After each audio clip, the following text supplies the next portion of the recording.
Good morning, afternoon, or evening, wherever you are, and welcome to another NerdTube Star Trek episode review. We're here talking about Discovery Season 5, Episode 10, the series finale, Life Itself. Um, Excited to talk about this. I'm Major Rage. I am joined by my best mates and Trekkies in arms.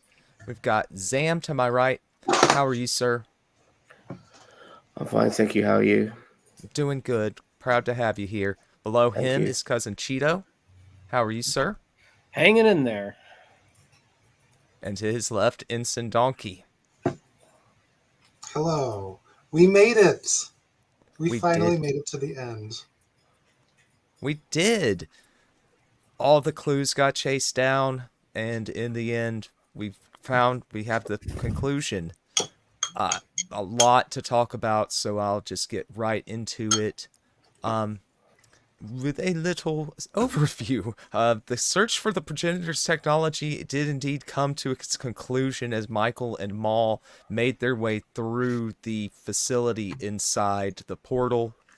Meanwhile, the Discovery dealt with the Breen on the other side, and Saru undertook his suicide mission, as the Actually, recap wanted us to remind us of the risk. To attempt to discuss diplomacy with Primarch Tahal. So like we often do, let's start with some overall impressions and thoughts about the episode. I'll start with you, Donkey. We'll go counterclockwise this week. I feel like this was a giant build up to a huge letdown. Unfortunately, we had some great moments with each of the crew. We had some interesting plot pieces, but overall, disappointing. I can see how you would feel that way, for sure. Cousin Cheetah? I do agree. I think there were some great moments in this episode, but for them to just take the progenitor's tech and subvert the whole thing, because they even said that the progenitors found that tech. Mm-hmm. So this is one of my it really was a big letdown in that aspect, where it's like we have this big reveal of the progenitors, and then all of a sudden, oh, by the way, this isn't even our technology. We found this technology from somebody even before us. And it's kind of like, okay, now the progenitors clearly said in the episode of The Chase that they seeded the galaxy. Now, maybe they found the technology that they used to seed the galaxy. They said that they then seeded the galaxy with it. Yeah, but still, it's like... I see what you're saying. Go ahead. Yeah, I mean, I don't know. There's some good points. Like when we talk about points of this episode, I'll have more exciting things to say. But when it comes to the whole MacGuffin of the episode and the progenitors tech, big letdown is really the only way you can kind of, figure that out. I did like the fact that they subverted the whole Maul thing, where it wasn't such a big happy ending where like, hey, we're bringing Maul back, yeah, he's dead. Goodbye. Like, okay, Mm-hmm. Like that was good subversion of that. Like, because we were thinking that Book was going to sacrifice himself to bring back his home planet. We were thinking that that Locke was going to sacrifice herself for Maul. Right? Am I getting them right? I always get their names. You've inverted. Okay, inverted. Okay, you know what I mean, though. Like we do. So Maul and Locke. Yeah, Locke is the guy. Maul is the girl. I know. I keep getting them mixed up because I'm just terrible with names. But still, like I just, I like that subversion a bit, but still it is a big letdown. Like something should have happened. You know what I mean? Like something, anything. Use. Very underwhelming. Let's do it this one time and then we're done. Also, it was an hour and 18 minutes. Hour and 25 minutes, I thought. Or well, is that with credits? Yeah, with the credits and recap and intro. 118. I'm like, oh, I'm gonna have to watch this in two parts, which it felt like it should have been two parts. Well, a lot of it was added on to the end just because of the reshoots. The epilogue You can feels tell tacked what on. was Yeah. tacked on. Okay, but anyway, I mean, more details as we discussed, but No, fair pass it up to Zam. criticisms. Yep. So I kind of expected some of these things to be the case. Like them destroying the tech seemed like the only course of action, so I wasn't surprised by that. They couldn't just leave it for other people to possibly get hold of it, a bit like Genesis, so to speak. And regarding, what's the name of that alien race again? The Breen? No, the one that looks like progenitors. Or Jennifer. progenitors. Yeah, like in a way, I'm kind of glad that they are not the creators of all life, because I think something like that needs to be left up in the air and still a mystery and probably never resolved in the first place. So I'm glad they retconned it, in my opinion. I don't know if it was a retcon because they still technically seeded the galaxy with the similar similar Human. genetics. Yeah, Human. like they still did that. They were just saying that they found the tech, and it's just like, okay. But they still seeded the galaxy with that tech. Okay, but I'm glad that it was certified that they weren't the creators of the universe, because it was up in the air until then. And I'm happy, because something like that should be very much left up in the air and probably never resolved or never known about in this particular universe. Mm-hmm. I'm not going to go on about the epilogue. We'll talk about that separately, but it gave us some of our frills and spills that you would expect, with different storylines happening at the same time, with the fight against the Breen versus Burnham having to resolve this puzzle, so to speak. Some of it just had things I expected, so I wasn't surprised, and in a way, because I expected these things, I didn't mind the episode. I thought it was all right. okay. And as for myself, I kind of have mixed feelings about this episode. Everyone knows God seeded the universe with life using a starship. What does God need with a starship? Thank you for joining us, Daniel Vance. Good to see you, buddy. So yeah, mixed feelings out of me. I can see I see Zam's point. I like that. I think I prefer it being kind of a mystery. If you were gonna reveal this and explore the whole they found the tech thing, I would want it to be at least its own entire episode of exploring that, or and just feel like the epilogue felt tacked on, and those. But there were great moments throughout, and visually stunning episode, I felt like. But kind of a lot of the visuals were just empty. Those planets that we saw through the portal windows, just served as sets for the fight to happen, albeit a well choreographed fight. I mean, are those planets you can The visit? tick the box fight. I mean, or the only way you can get to them is through that portal? Yeah, Captain Banner. Discovery is over. This is it. Everybody's trauma, quote unquote, is over. Bye bye. Live long and prosper. Anyway, another comment here is Daniel Vance saying that just say Iconian technology. Just say it's the Iconians. The Iconians were only like 200,000 years ago in Star Trek time.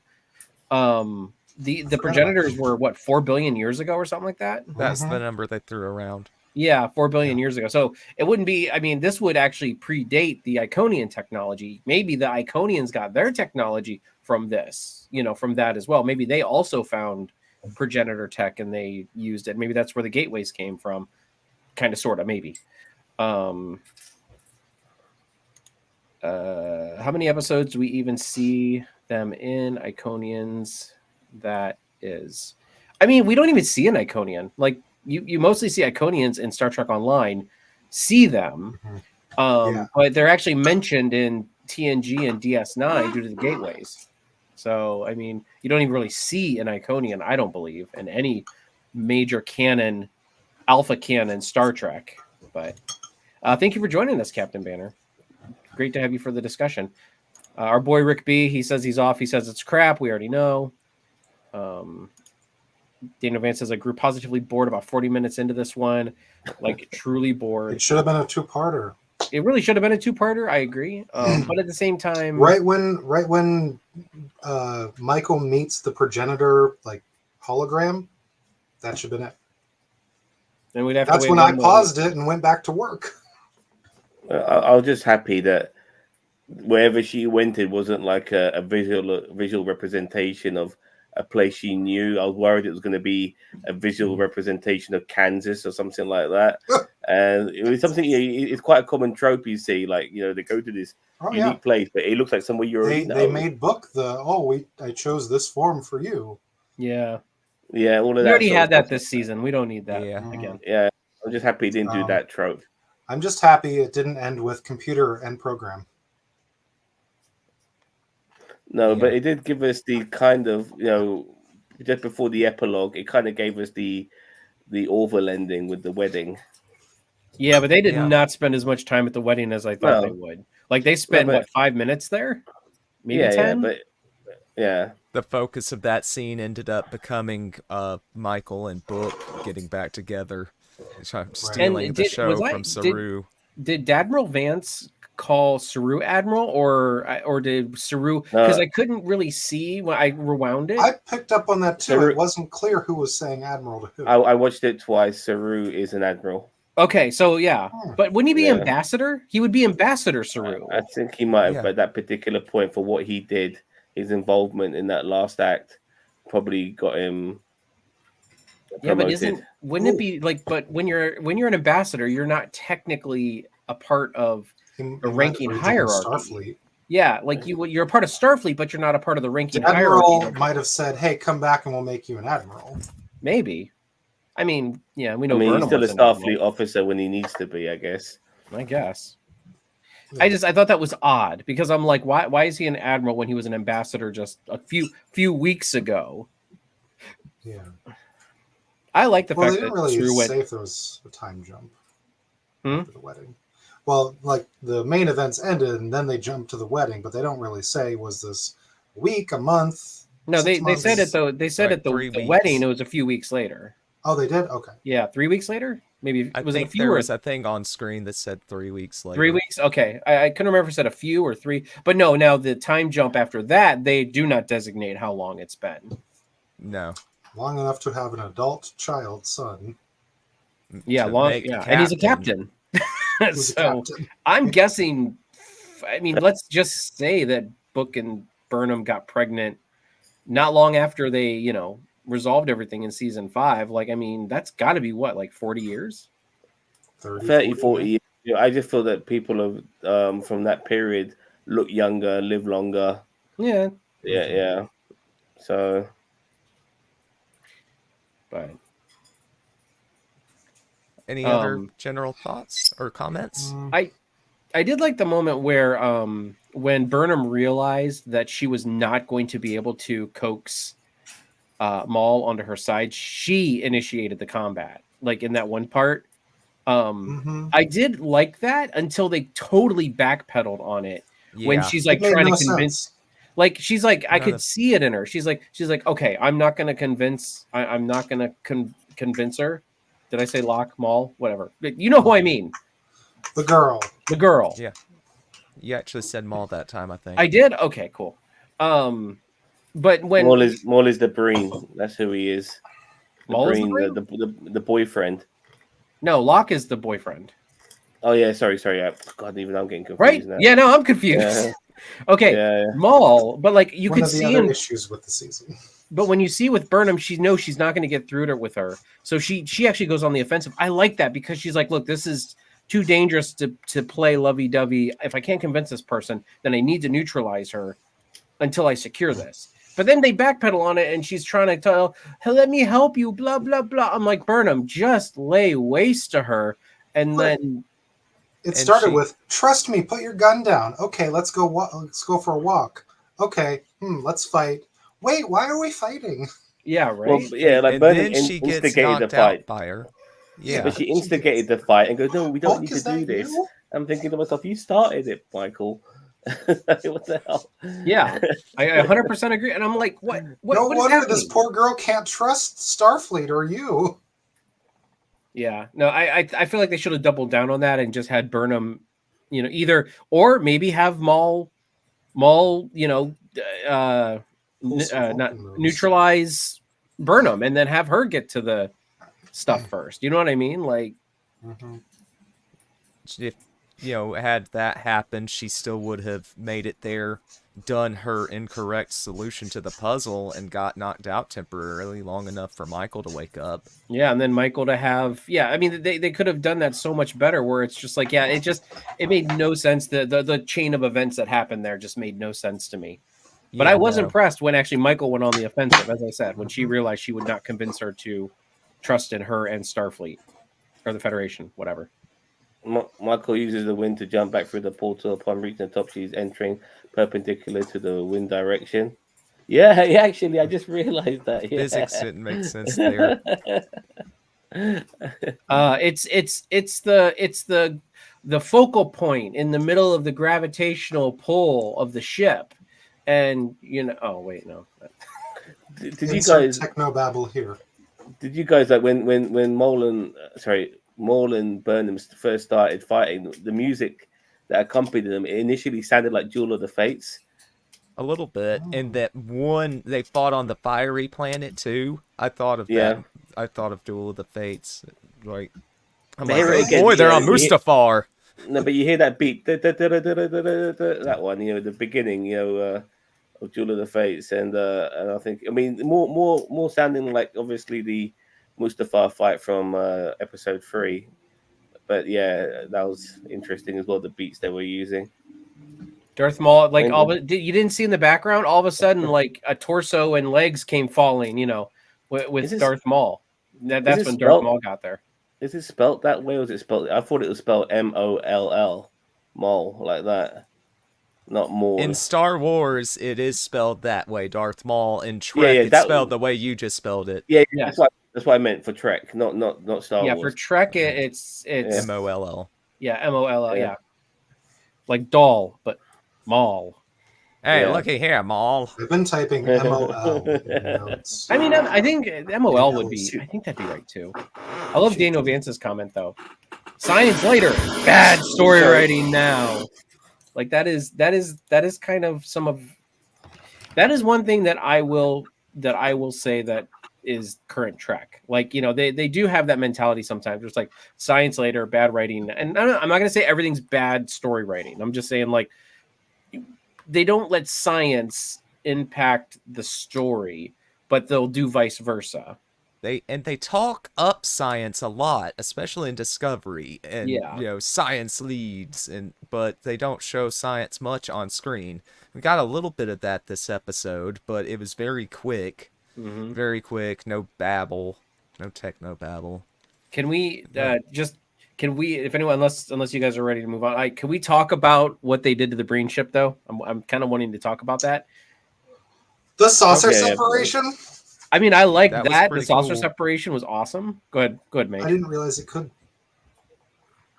I feel like all of them can. I mean, I feel like at this point in the 32nd century, they all should be able to do that, even if they couldn't do it in the 22nd, 23rd. Yeah, Yeah. I just liked Rayner got his retribution, and so I was very happy for him.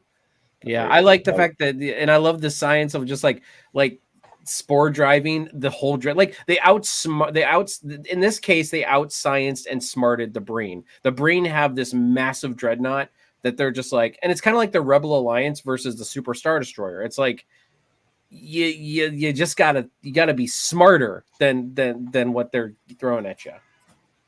Yeah, when faced with the overwhelming force, the only way is to outmaneuver them. Mm-hmm. Is And I think it they did a weird great that job. They only just now thought to do that, though?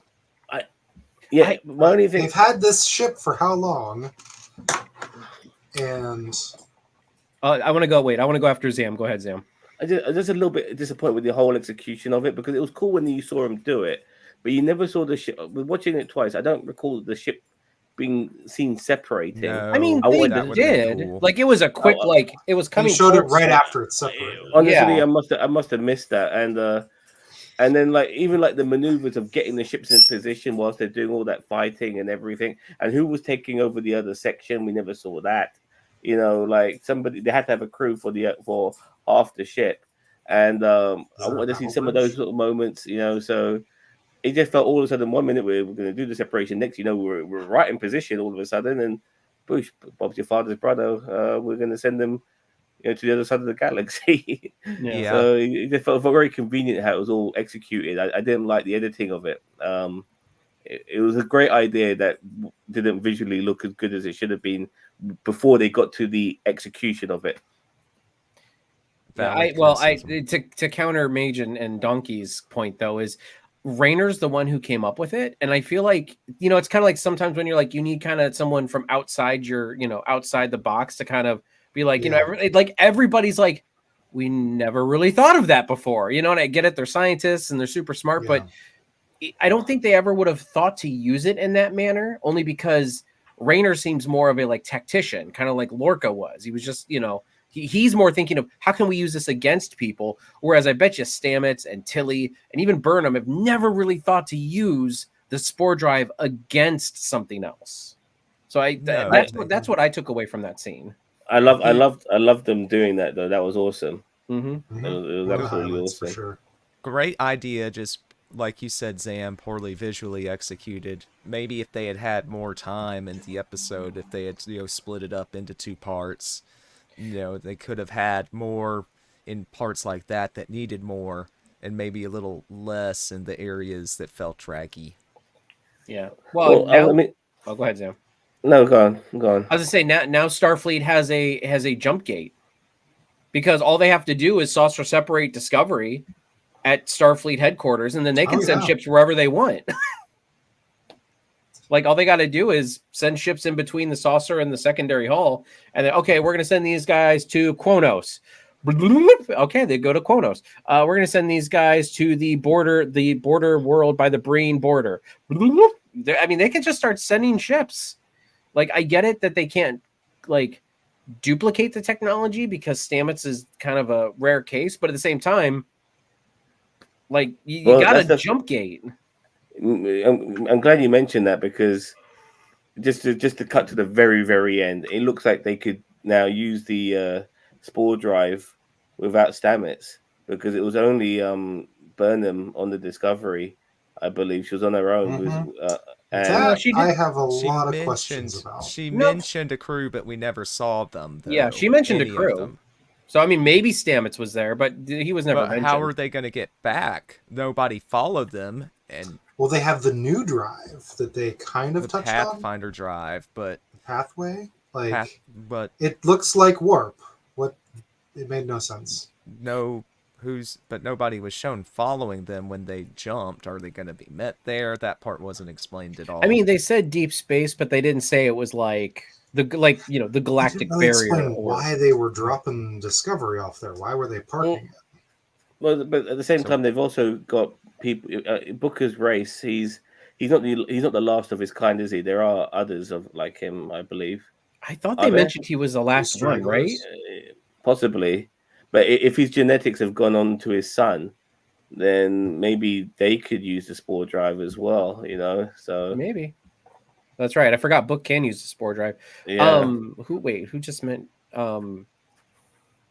Crap. One of you mentioned something I was going to touch on. Parking the Discovery out in the middle. Oh, that is a plot hole that they are that they are fixing, because in Short Treks years ago in 2018, they did a short trek called Calypso, one of those two. And what it was is some guy was in an escape pod and was found by Discovery, but Discovery had been out in deep space for 1,000 years, and they don't say what year it is. So but Zora said that it had been 1,000 years since the crew had left. It's a short trek. It's like 15 minutes long. It's worth a watch. I mean, I would watch, like, they're on Paramount Plus, so I would watch it. but like they were essentially, because everybody was saying when they went to the 32nd century, how are they going to do that? Why, why was Discovery in that short trek the Discovery A, or just Discovery, not Discovery A? That's why they were taking the A off at the end and they were reconnecting the nacelles, because they wanted it to look exactly like it looked like in that short trek. So all the little canon commandos or continuity commandos like, we'll see here because we never got the scene from Callisto where the guy now it can happen. Okay, so it was set up for a short trek. Nice. Yes. Glad to have that context. Yes, if you haven't seen it, you should watch. It's like 15 minutes. It's on Paramount Plus. I'll watch it right now. It's a good. We should watch it right now. But it's a good show. I actually watched it again today because, when they did all that at the end, I'm like, wow, does all this line up? And I actually watched the end of the episode again, and then I watched because I was actually off work today. They watched the end of the episode, and then I watched the short track again just to make sure. I'm like, wow, does everything line up? And I'm like, mostly it all lines up. So that might mean that guy got on the Discovery in the year right around the year 4100 something, or Zora just meant 1,000 years from 22, 22 whatever.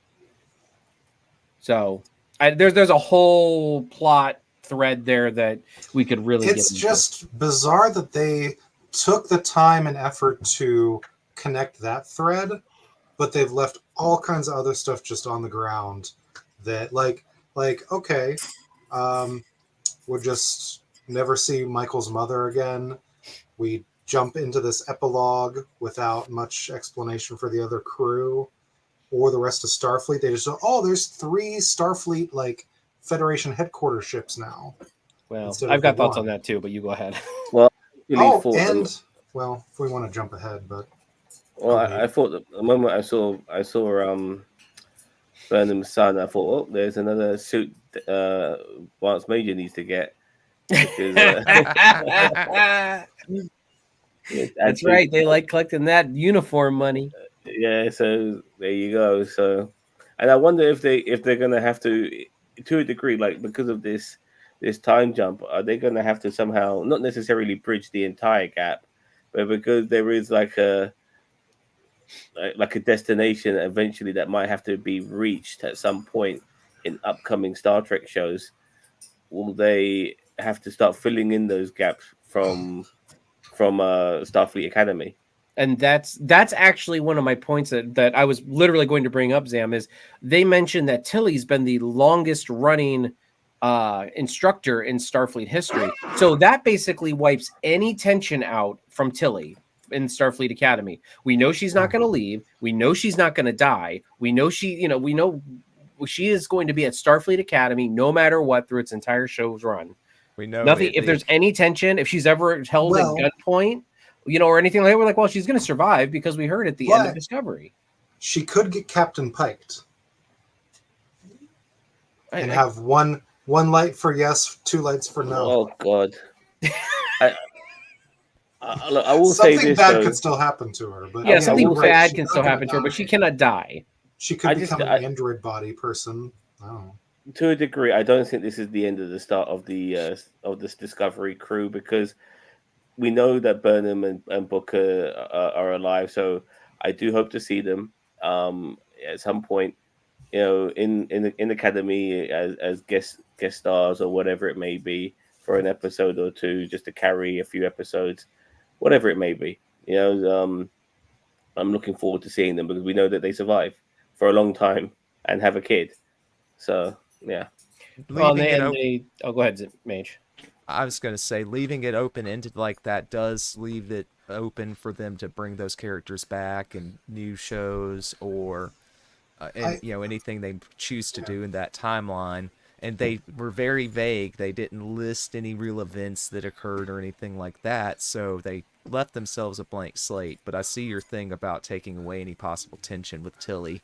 Nothing serious is going to happen to the Academy either. And a thing to do in those special school series is, oh no, the school's under threat. Just look, I'll be honest with you. I just traveling through. I got a little bit emotional watching this final episode. You know, it tugged on my heartstrings. You know, yeah, the epilogue was tacked on, but I felt it was there was a sense of joy as well as sadness, and I needed that joy right now. So I very much appreciate it, and it brought a happy tear to my eye.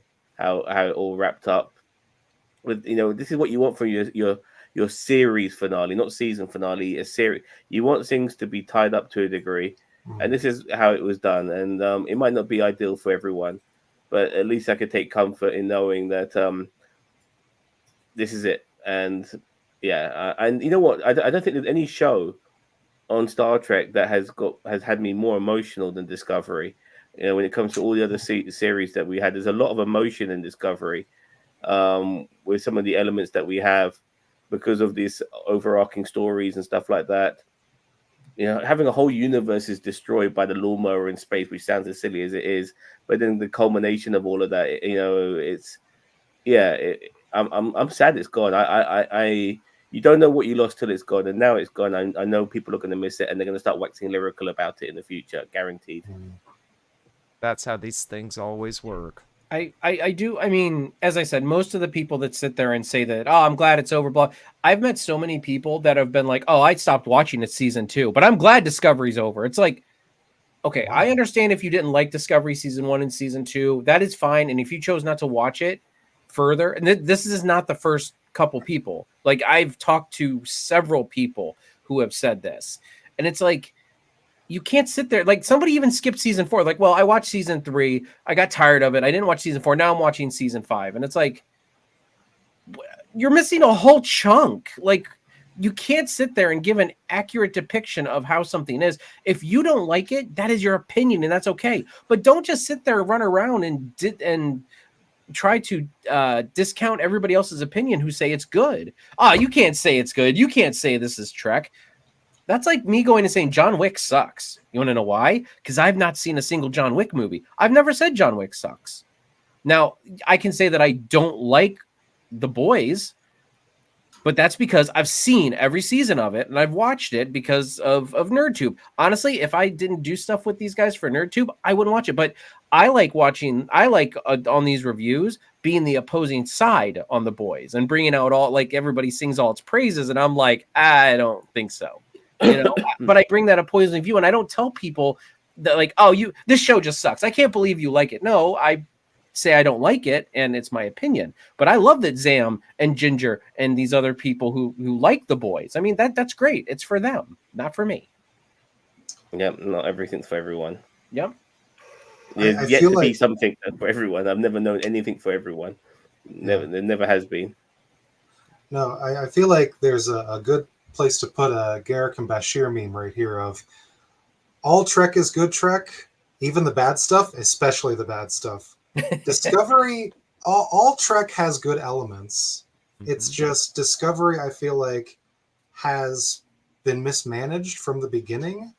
They've not really known what they want to do with it, so it's been a little all over the place. So I get some of the criticisms, but it's a good show. You know, Look at overall, TOS. right. Well, Look at the what first 2 seasons of TNG. Yeah. Even. I Look, mean, it's all good at certain places, and Discovery has helped launch Strange New Worlds and Picard and others. It's gonna be remembered, I think, as a good show, just with the flaws that all Trek has. I mean, it's going to be like inherently. Enterprise. I guarantee you, like 10, 15 years down the line, all of a sudden everyone's going to be like, oh, Enterprise wasn't, except for Zam. But he's going to be like, I Enterprise liked wasn't that bad. Enterprise. I never said I disliked it. I We had a never connection to Enterprise.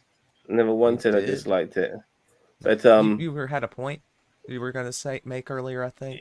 look, I'm still part of that contingent of people who thought the first season of Discovery was terrible, but then again, it is a show that's trying to find its feet. I credit this show for doing something so unique by jumping into the future Mhm. and giving us a Yes. whole new era, period, everything. And I'm really glad it did that because in a way, some of the technology they've had it was almost getting dated by our standards, and so in a way having to go further into the future and advancing that tech in a way I very much appreciate. They can make things more spectacular, make things more unique. They've legacied things now by going into the future, as further in the future too. They've legacied modern, like next generation and all that era by going into the future. So I very much appreciate that.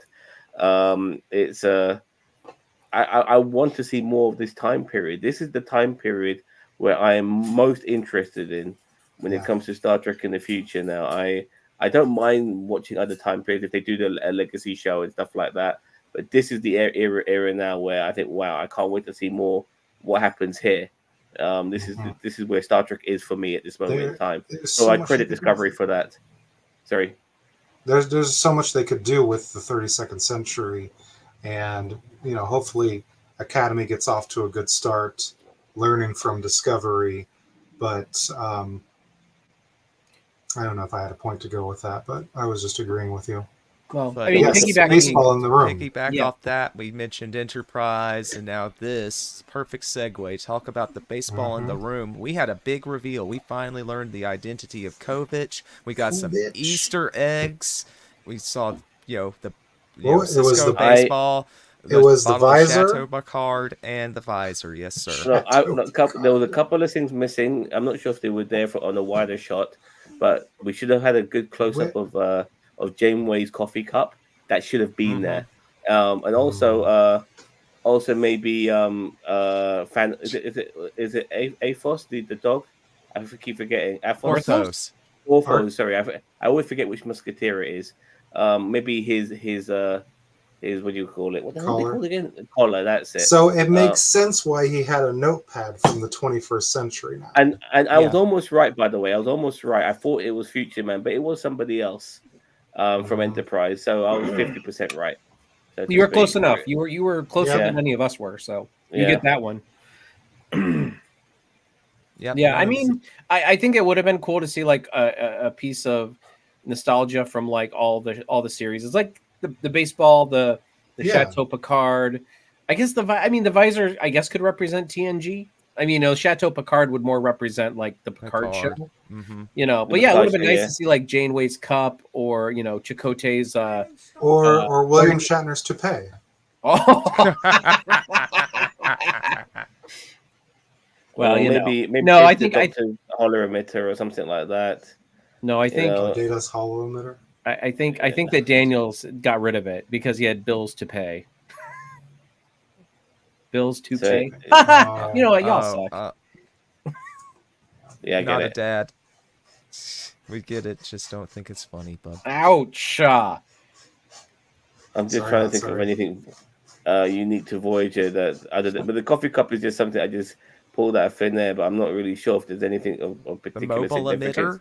Ooh, mobile emitter, yeah, was the only thing I could think of. But no, I think they could have like a shaving of skin of from Chakotay and have his tattoo. There you go. Balana's pins and pocket protector, like she walked around with actual pins. Yeah. Listen, I always like Balana. Should have been the bust of Tuvix. Oh, bust of Tuvix.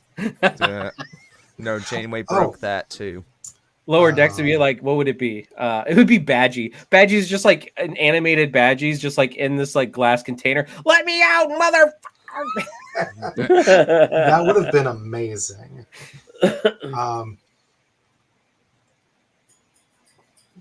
Yep. Oh, go ahead. Yeah. No, just skipping back to the epilogue again. How about the new Monster Maroon that Burnham was wearing? Oh, the new Admiral. Oh, the Admiral. Are you talking about the Admiral uniform or the dress uniform at the wedding? The Admiral. Well, whatever she was wearing at the end there, I was like, that's a new Monster Maroon. Pretty much. Mm-hmm. I never thought of that, but yeah, that's a good one. I just like the way that she was able just to put it on by. And there was a little like when she was on the bridge for the last time, and the flashback of all the bridge crew, and Reno was there.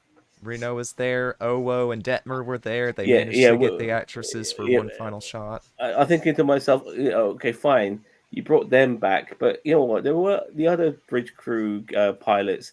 let them be there as well. But they pretty much were like the mainstays They for carried this season half of the season.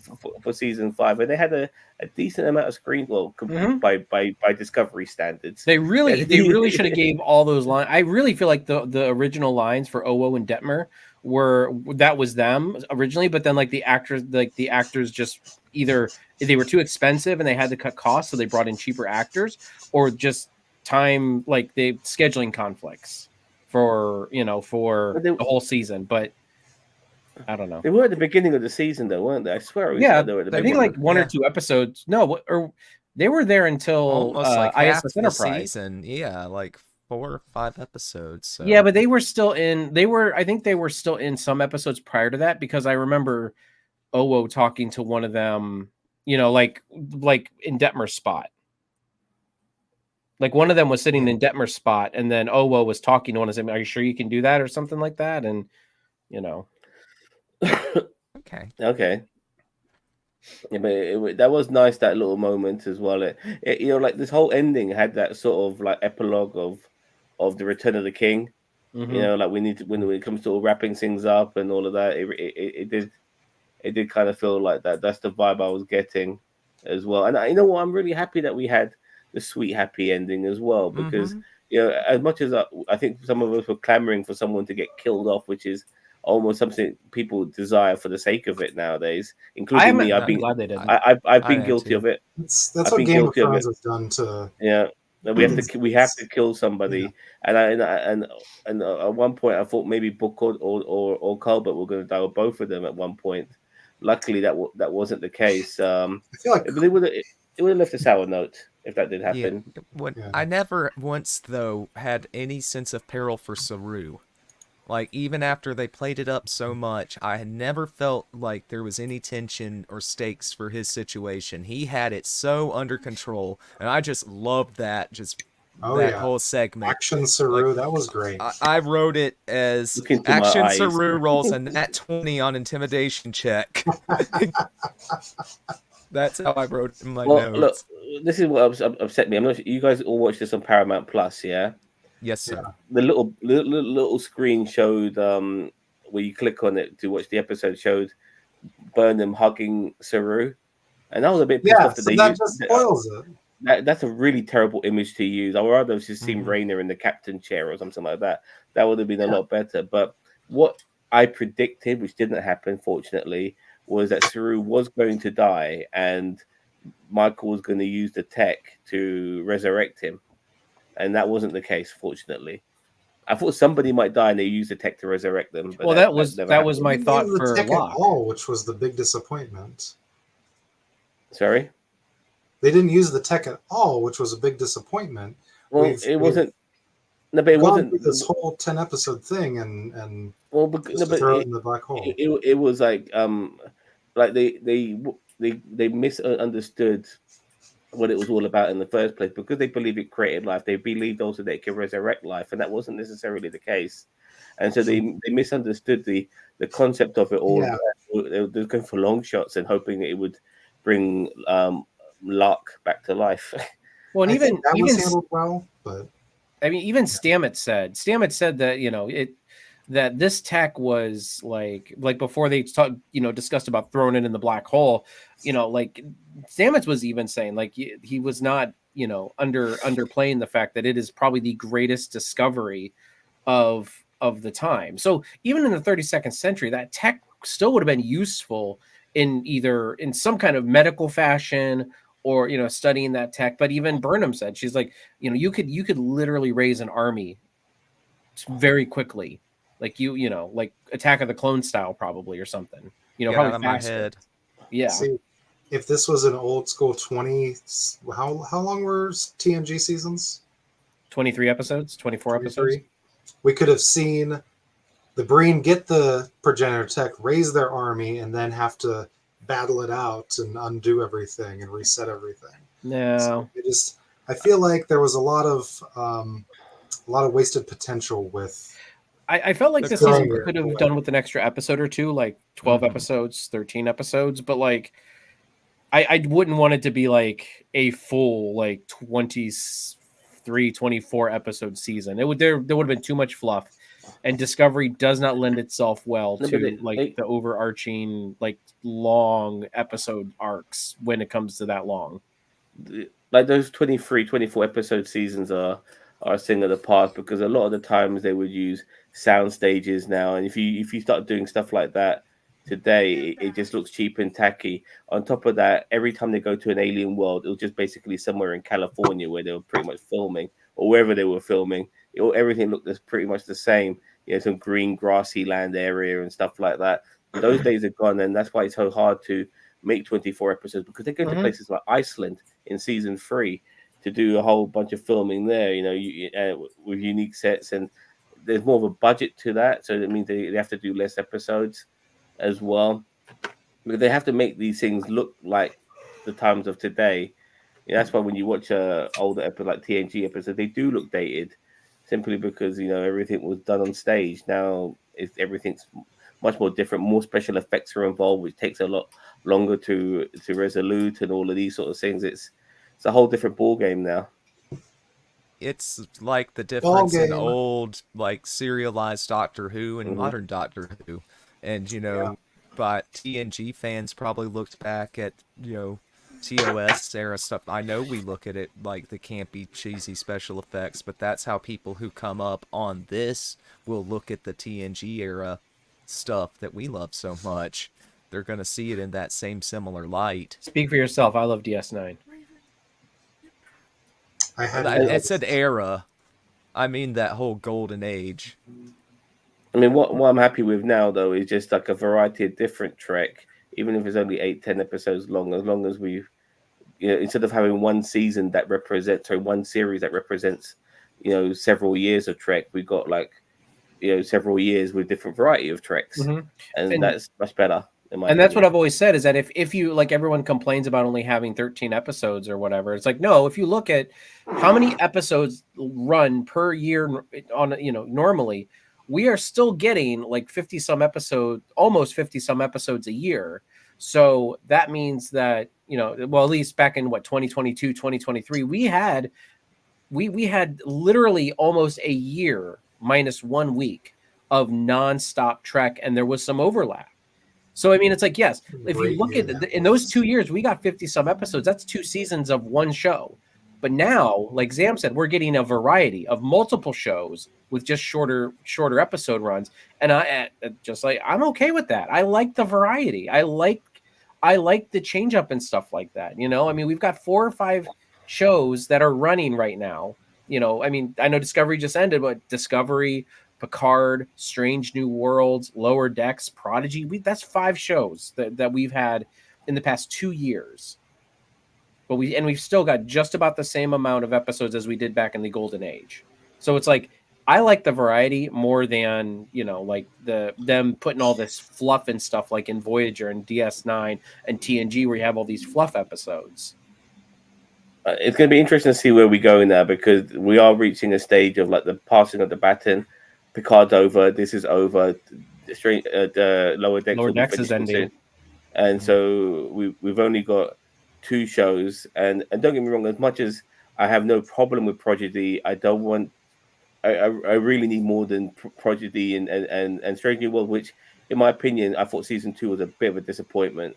And overall, considering there was just too much comedy, and then it went from comedy to extreme, with that Klingon episode. So with the Doctor and stuff. So we need a bit more variety. Like I said, we are getting obviously the Academy show, but is there anything else on the horizon? And I don't know. I know there's a Star Trek movie that nobody wants. I don't mind that though. Yeah, I'm interested to see what they do with this long Trek. Like, I'm interested to see what they do. But granted, it is basically a streaming movie. So I mean, like, it's not like the Section 31 movie. Yeah. So I mean, it's not going to be in theaters or anything. It's going to be streaming. So it's like we get 1 week. Like, it's like a long episode. It's like this week's episode, probably, almost. You know what I mean? Like, this week's episode was almost an hour and a half. It was on my Paramount Plus. It was an hour and 25 minutes. That's with credits and previously. Yes, you're right. But like, it's still a really long episode, which Orville did. They did, instead of doing 15 episodes, they did 10 episodes, but they did really long episodes. Some of them were over an hour and a half. We put mean- in work that one week when it was the finale of one and the beginning of the new Orville, and we had the double feature. We put in some watching work that day. I know, man. Wait, that was a long, that was a It's long like a watch. 2-hour review too. What I want from, I mean, I've heard they might be doing a Star Trek Beyond, Kelvin 4, Star Trek 4, but whether that's true or not is another thing. But what No, I really want, go sorry, ahead. go on.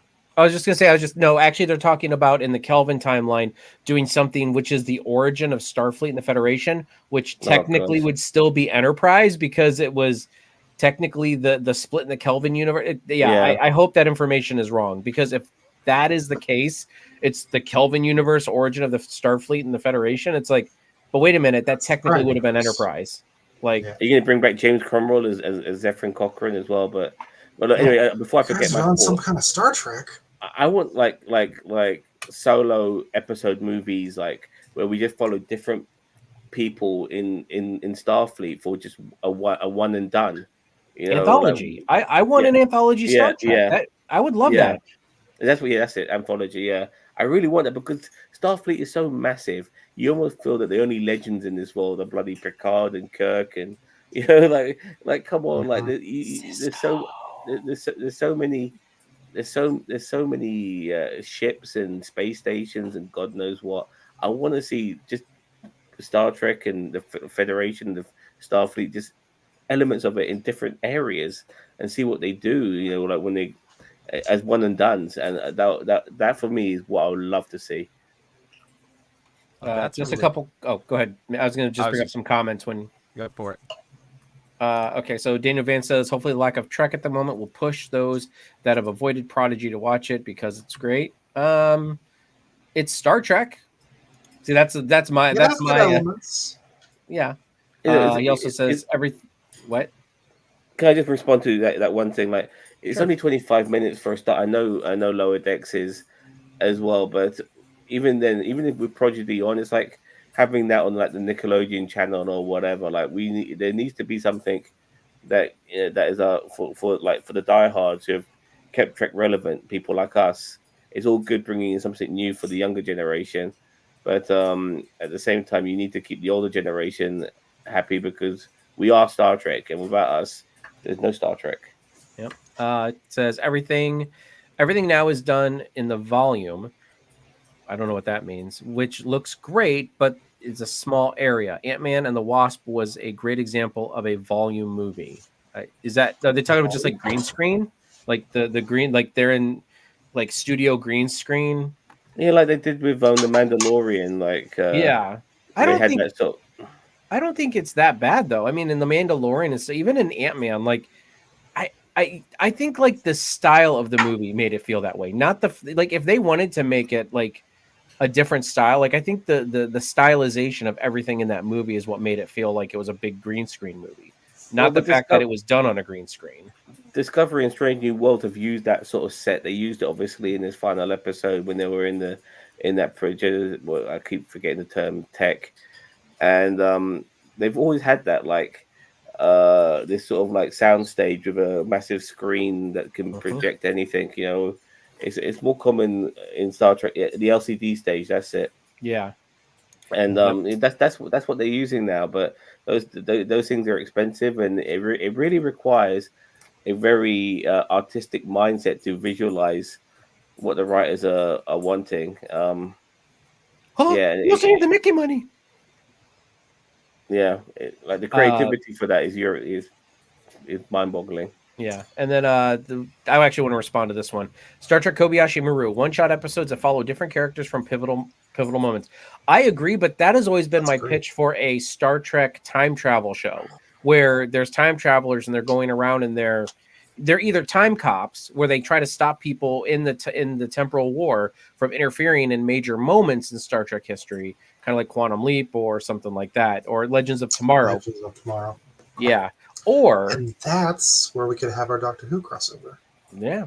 Or or they could just be like observers, which is a little bit more. I think like the time cop thing would be received better than just they're observers. They're just going and watching like these moments in history unfold. Well, and I'm not talking about, huh? you gave me a reminder. Like, we still got Wesley Crusher doing his thing that might need to Mhm. be expanded upon in whatever they do in the future, That would because he we that got would be great. Wouldn't that be great if we had Oh, like he a would Adult love it. Wesley as a traveler, the show. Well, he came That's back in season 2 of Picard. mm-hmm. Yeah, exactly. And he took what's her Mhm. face. So her and what's her face and Wesley need to come back in some capacity, in my opinion. Or what's the point of leaving that cliffhanger? There's all he should kinds of start loose every ends. episode of that like Star Trek, called Star Trek Travelers. They should start every episode of that though with like Wesley narrating like Ripley's Believe It or Not. Remember when Jonathan Frakes hosted Ripley's Believe It Yes. or Not? Every episode of Trek will be narrated just of Will Wheaton just like narrating like this setup for, and just like that in Ripley's Believe It or Not. Imagine you were stuck in the middle of the Romulan War and you're on the USS The, and the the NX-02 video Columbia. the video of Jonathan Frakes where they've just combined all of the questions he asks, and it's Yeah. like you enter a room with a child and they just start asking you a bunch of questions. It's great. But and I mean, because right now he's got like the beard and everything. I think it would be fantastic. Mhm. I would so lean into that. Now that you're getting rid of Lower Dexter comedy show. That could be cool. Does anybody have any final thoughts before we go around and do marks or anything that they Um, want to talk about? this episode made me cry so much that the sand people from Dune could have licked my face for the water. Wow, very Oh. salty.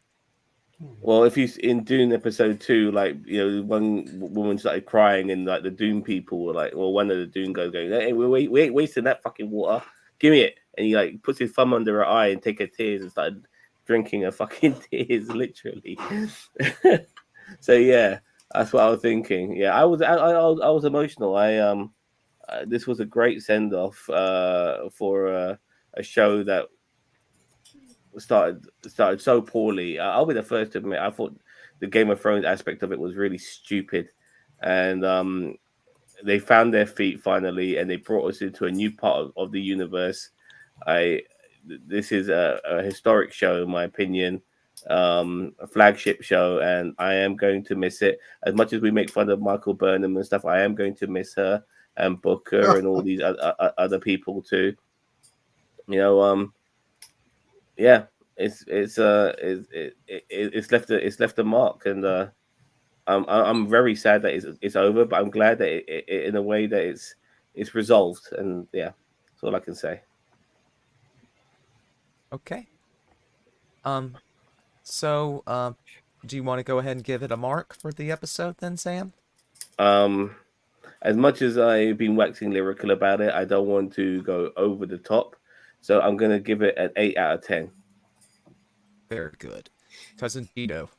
I'm going to give it a 7. I think I think it was very good. I think that it was um very an emotional send off. It does. I don't hold against it the tacked on ending just because they found out after they had already filmed everything that they were ending the series. So we knew it was going to be tacked on, and so I'm not going to hold that against them. But I thought that what they did do to resolve everything, I thought was very well done, and I do appreciate the fact that they did try to get out ahead of the canon commandos or the continuity commandos. About the whole Calypso thing. Everybody should watch Calypso Short Trek. It's actually really good. Okay. Instant Donkey. When I was trying to decide what I would give it, I want to give the whole overarching progenitor story a very low rating. But as a send off, I thought it was done really well. Even if there were still some bumps with that, I'm gonna agree with Cheeto and give it a 7 overall. Okay. I feel like the epilogue part was the stronger part of the episode. There a few moments really irked me with the episode, such as like Michael just trusting Maul in the end, right? Just to get knocked out. I feel like there was so little payoff with the whole Culber plotline that they really tried to work up and then just nothing happened with it here at this episode. But the epilogue was pretty strong, an emotional send-off for sure, especially that scene with everybody hugging and laughing and stuff. I feel like Discovery was trending upwards and was getting better every year, and if it had been allowed to have a full-blown 7 seasons and a proper send-off, who knows what they could have done with it. But this, as an episode and as a finale, I found it lacking. I'm only going to give it a... But the epilogue's so good. I'll give it a 7 and be nice. I was We'll wondering, get to reluctant 7. shall we give the season and the series a review as well, a rating as well? Actually, I was going to make an announcement about that. I think since our highly illogical podcast will be returning next week, I feel like we just go all in and do a Retrospective. all discovery discussion next week. Like not just season 5. We can talk season 1 all the way up through the end. Ooh, maybe Like we're I not could reviewing finally every go season. back and but- watch season 1 then. No chance. I skipped it. No. Whole thing. Well, as I said, we're going to be talking about the entire thing. If you've seen season 3, 4, and 5, if you've seen season 2, 3, just don't be like some people and see season 1, 2, 3, and 5 and call it crap. But if you saw season 2 was so good. See, And then and I 3 feel was like pretty good too, but people cry about the burn. And We can get into all that next week, though. So, Yeah. I don't know Sounds what time we'll be doing it. I do try to do it the highly illogical podcast a little bit later, just because we can get more other people in. But we'll just see how it goes. I know that that's really late for Zam, so we'll discuss that outside of here. Just keep an eye on the channel for that to pop up in your upcoming events. So we'll see how the schedule points out. But it will be happening next Thursday. excellent. And tomorrow we've got The World's Gone Insane. What have we got on the docket for that so far, Zam? I think Well, something big feeling happened I know. right before we went Yeah. live.